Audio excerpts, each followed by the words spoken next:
গর্ত করে যত্নে সাজাই কলস ভরে।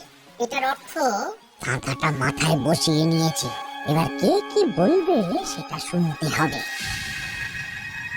চলো গোপাল, আমরা ধাঁধা যেমন যেমন বলেছি তেমন তেমন ভাবে চলি। চলো মহারাজ, এখন আমাদের দেখতে হবে লাল পাথর। কোথায় আছে লাল পাথর?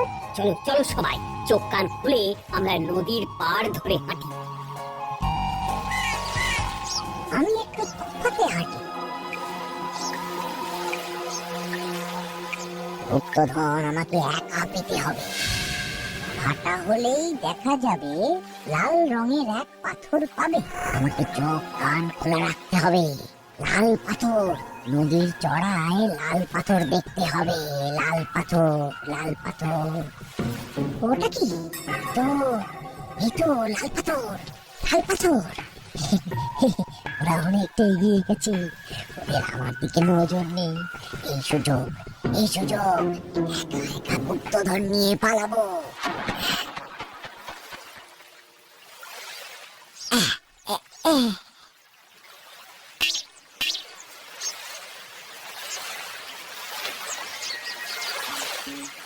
কি গো, আমরা তো হেঁটেই চলেছি, লাল পাথর তো কই দেখতে পাচ্ছি না।